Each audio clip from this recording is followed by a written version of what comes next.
Queridos irmãos, a paz do Senhor, nesta oportunidade estamos para falar sobre as eleições, sobre política. Há alguém que pense que a igreja não pode ou não deve envolver-se com a política, mas a igreja ela é sal, ela é luz e ela precisa estar salgando, estar iluminando todas as esferas da nossa sociedade. Eu vou trazer 2 capítulos do livro de Provérbios, Provérbio de Salomão, e até quero aconselhar você a fazer a leitura destes 2 capítulos minuciosamente.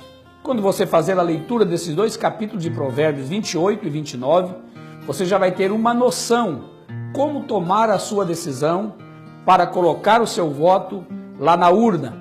E digo mais, o cristão não pode fugir disso. Ele precisa realmente ser sal e luz e ajudar a mudar a história do seu país no momento que precisa ser mudado. Então vamos lá para o capítulo 28 e o verso de número 2. A corrupção moral de uma nação faz cair seu governo, mas o líder sábio e prudente traz estabilidade. 28 e 12.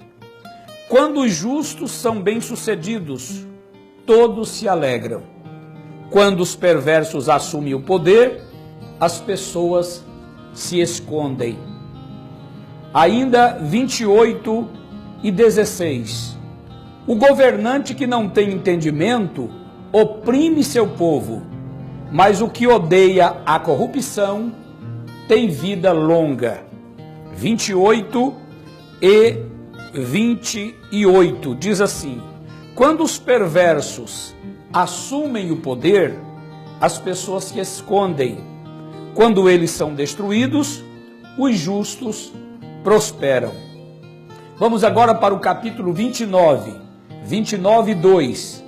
Quando os justos governam, o povo se alegra. Quando os perversos estão no poder, o povo geme. 29 e 4. O rei justo dá estabilidade à nação, mas o que exige suborno a destrói.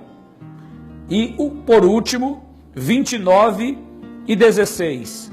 Quando os perversos estão no poder, o pecado se multiplica, mas os justos verão a sua queda. Portanto, a Bíblia, ela fala profundamente sobre os nossos governantes.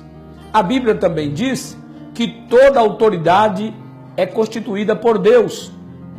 Portanto, devemos entregar o nosso coração a Deus, o nosso desejo a Deus, a nossa vontade a Deus, no momento de escolhermos os nossos candidatos a quem nós vamos dar o nosso voto. Nós não estamos aqui para dizer em quem você deve votar, mas eu preciso dizer para você que você não deve vender o seu voto. Que você como candidato, não deve comprar votos. Nós não devemos achar que o nosso voto, ele tem um valor tão pequeno quanto areia, cimento, cerâmica, telha de casa, ou mesmo que seja algo que alguém possa achar grandioso, um grande cargo, um carro ou coisa semelhante.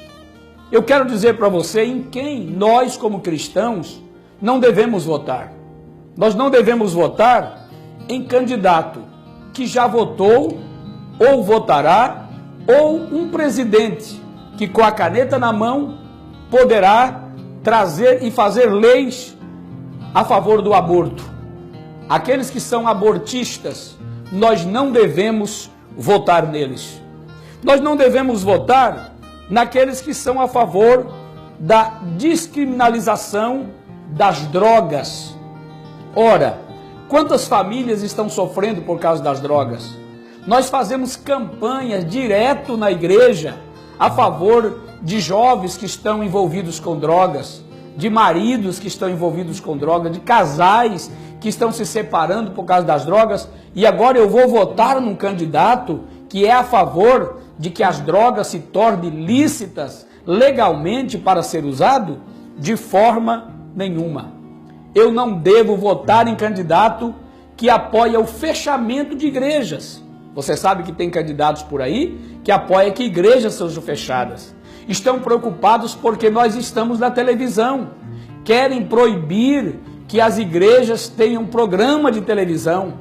Então nós não devemos votar nesses tais candidatos. Ora, se eu estou orando constantemente pelos países comunistas, aqueles onde a igreja é proibido de pregar o evangelho, oramos pelas igrejas perseguidas, e como vamos votar em candidato que vai perseguir as igrejas? Nós não devemos fazer isso.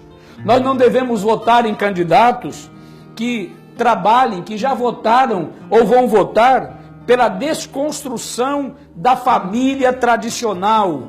Qual é a família tradicional? Aquela que está escrito em Gênesis 2:24, portanto deixará o homem o pai e a mãe, se unirá à sua mulher e ambos serão uma só carne. Quer dizer, uma família formada por pai, por mãe e por filhos. Nós não devemos votar em candidato que sejam a favor da ideologia de gêneros. Veja bem, meus queridos, estão tentando ensinar ou sexualizar as nossas criancinhas desde a mais tenra idade. Nós não devemos votar nesses tais candidatos. Nós não devemos votar em candidatos que estão pregando a união do casamento matrimonial, que não seja entre um homem e uma mulher. Estão pregando aí que o homem pode casar com o homem, a mulher casar com a mulher. Nós não devemos votar nesses candidatos. Como cristãos, nós temos a Bíblia como regra de fé e prática cristãs. E para concluir esses rápidos conselhos que dou, eu quero dizer que nós não devemos votar em candidatos corruptos e corruptores, que se enriqueceram à custa dos impostos caríssimos que nós brasileiros estamos pagando. Estejam eles presos ou soltos, mas que estão sendo investigados, que estão na mira da Lava Jato, nós não devemos votar nele. Esse é o conselho pastoral que eu estou dando para os irmãos, e a Bíblia Sagrada corrobora as palavras que eu estou dizendo. Veja bem, 29:8 de Provérbios: o rei justo dá estabilidade à nação, mas o que exige suborno a destrói. A Bíblia falou, está falado, e nós não podemos fugir disso. Que Deus abençoe. Estamos próximos às eleições, que como cristão venhamos votar certo, venhamos ter consciência, porque depois de votar, não adianta estar orando e dizendo que está difícil, que está doendo, que está gemendo, porque não vai resolver o problema. A hora é agora. Que Deus abençoe a todos, que Deus abençoe a nossa gigante nação brasileira e todos os brasileiros, de norte a sul, de leste a oeste, que sejam abençoados pelo Senhor, em nome de Jesus.